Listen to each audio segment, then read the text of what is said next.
Oi pessoal, o meu nome é Lívia Saguin e eu sou professora de Comunicação Comunitária aqui no projeto Guardiões da Água. O projeto é um projeto de educação socioambiental, uma parceria do SEMAI com a Secult no município de São Leopoldo.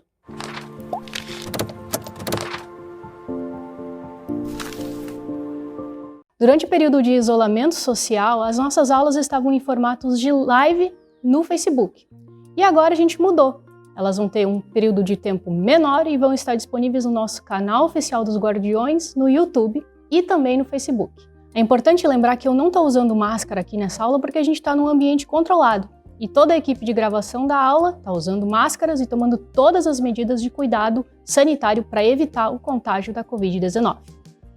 As nossas aulas aqui vão ser sempre sobre comunicação comunitária com foco na educação socioambiental.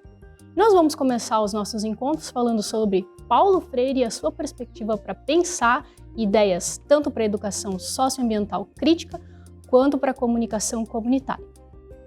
Paulo Freire é amplamente conhecido no Brasil e no mundo com as suas ideias de uma pedagogia crítica. No ano de 2019, por exemplo, ele foi linkado como o terceiro teórico mais citado em trabalhos científicos em todo o mundo. E é patrono da educação brasileira desde 2012. Outro dado interessante e que revela a amplitude das ideias de Paulo Freire foi divulgado pela London School of Economics. Ela considera que a obra A Pedagogia do Oprimido, uma das principais obras de Paulo Freire, cuja primeira edição é de 1968, é a terceira obra mais citada em trabalhos das áreas das ciências humanas. Além disso, Paulo Freire é o único pensador brasileiro que figura na lista dos 100 autores mais citados em trabalhos de universidades de língua inglesa. Paulo Freire foi um pensador que pensou, que debateu a pedagogia crítica. E a década de 60 dentro do contexto brasileiro foi marcada por diversos tumultos dentro do campo social, político, culminando inclusive na nossa principal crise institucional até então, o golpe civil-militar de 1964. Naquele contexto, Paulo Freire trabalhava no Programa Nacional de Alfabetização, que foi criado pelo João Goulart, e tinha como objetivo alfabetizar pelo menos 5 milhões de pessoas para que elas pudessem participar dos processos eleitorais daquela época. Entretanto, com o golpe civil-militar do dia 1º de abril de 1964, o Programa Nacional de Alfabetização teve as suas atividades encerradas. E, obviamente, o Paulo Freire então teve que interromper o seu trabalho naquele contexto. Diversos pesquisadores, pensadores e intelectuais brasileiros foram perseguidos e presos, inclusive o Paulo Freire. Ele passou meses preso no Brasil e depois, enquanto a ditadura militar estava instaurada no país, viveu no exílio. O primeiro país onde ele e a família viveram foi na Bolívia, mas ele teve que sair rapidinho de lá porque o país também passava por um golpe militar. Da Bolívia, o Paulo Freire e a família se mudaram para o Chile. Lá, ele trabalhou em diversos programas do governo chileno, alfabetizando campesinos e trabalhadores com o seu método que ficou conhecido como método psicossocial. A sua jornada no Chile foi muito importante, inclusive para sua produção intelectual e acadêmica. Foi no Chile que ele elaborou uma das suas obras mais conhecidas, A Pedagogia do Oprimido, em 1968. Em 1969, a passagem pelo Paulo Freire no Chile se interrompe quando ele e a família se mudam para os Estados Unidos, onde o Paulo Freire começa a dar aulas em Harvard. Naquele período, toda a América Latina passava por um conturbado período político. Diversos países passavam por regimes totalitários, militares, e os seus intelectuais, pensadores, aqueles sujeitos que pensavam uma pedagogia crítica, ideias para melhorar e promover a cidadania na América Latina eram perseguidos. Isso também aconteceu com Paulo Freire. Após trabalhar em Harvard, então nos Estados Unidos, Paulo Freire se mudou para Genebra, na Suíça, em 1979. E foi lá que ele começou e voltou a trabalhar junto à Ação Pastoral, vínculo que já existia nos seus trabalhos no interior do Nordeste brasileiro. Em 1975, Paulo Freire trabalhou no IDAC, o Instituto da Ação Cultural, no qual visitou diversos países africanos que tinham acabado de declarar a independência das suas colônias europeias. O seu trabalho é reconhecido mundialmente principalmente pela capacidade de reformulação e adaptação do seu método às realidades concretas das comunidades e dos sujeitos que precisam se alfabetizar e aprender sobre o mundo. Com a assinatura da Lei da Anistia no Brasil em 1979, com a assinatura do então presidente General Figueiredo, Paulo Freire e a família retornam para o Brasil.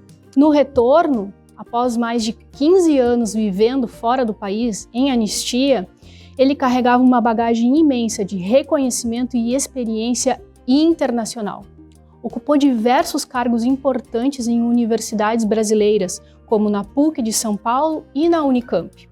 E de 79 a 97, que marca o ano da sua morte, manteve uma intensa atividade acadêmica e profissional no campo da educação, especialmente da pedagogia.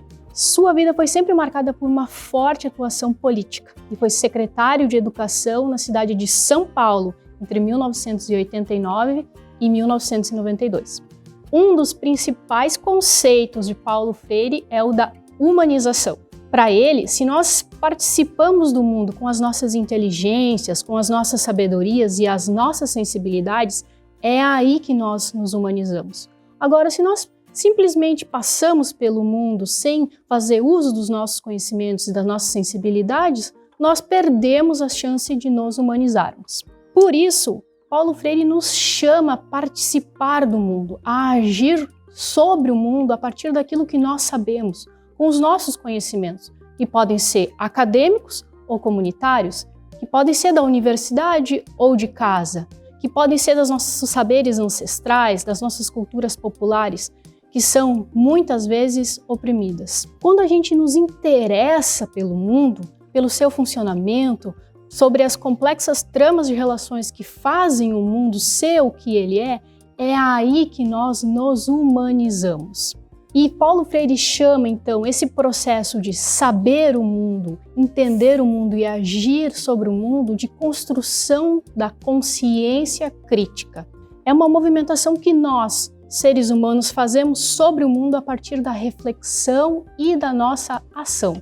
Se queremos uma sociedade mais justa, mais igualitária para todas e para todos, nós precisamos nos humanizar e fazer emergir a nossa consciência crítica, participando dos processos políticos, sociais, culturais e econômicos da nossa sociedade. A ação humana sobre o mundo, ou seja, a construção da história e da cultura, faz parte dos processos da humanização. Em 2015, a Organização das Nações Unidas, a ONU, traçou novos Objetivos de Desenvolvimento Sustentável, as ODS. Esses objetivos incluem ações para acabar com a pobreza, com a desigualdade, com a fome e para melhorar as condições de vida e de sustentabilidade de todos os seres humanos no mundo. É importante conhecer alguns dados que levaram a essa agenda global. Portanto, no mundo, 2,5 bilhões de pessoas não têm acesso a serviços básicos de saneamento, como banheiros. Quase 800 milhões de pessoas não têm acesso à água potável. Diariamente, uma média de 5.000 crianças morre de doenças evitáveis e que estão relacionadas à água e ao saneamento. Aproximadamente 70% da água disponível do planeta é usada para irrigação. Enchentes são a causa de 15% de todas as mortes relacionadas com desastres naturais. 828 milhões de pessoas no mundo vivem em favelas e esse número continua aumentando. E cerca de 66 milhões de crianças em idade escolar primária vão à escola passando fome. Como disse Paulo Freire, a libertação é uma praxis. É a ação e reflexão de homens e mulheres sobre o mundo a fim de transformá-lo. A comunicação comunitária, baseada em princípios trabalhados por Paulo Freire, em princípios de uma educação ambiental crítica, em princípios da consciência crítica, questões debatidas por Paulo Freire, se coloca como um modo de falar ao mundo as necessidades destas comunidades, destas pessoas, destes sujeitos e sujeitas que vivem sobre estas condições da opressão. Ela também exercita a reflexão e a ação das pessoas e das comunidades sobre as suas próprias realidades sobre aquelas questões que precisam ser melhoradas, discutidas e ampliadas no debate público. Organizar, gerenciar e produzir um projeto de comunicação comunitária implica em olhar para a realidade imediata das comunidades, implica em refletir sobre ela, engajar a comunidade nesta reflexão e compartilhar estas demandas e requerimentos dentro da esfera pública mediatizada. As questões ambientais são recorrentes das pautas comunitárias. Por exemplo, o saneamento básico, o acesso à água potável, a infraestrutura de recolhimento e reciclagem de lixo.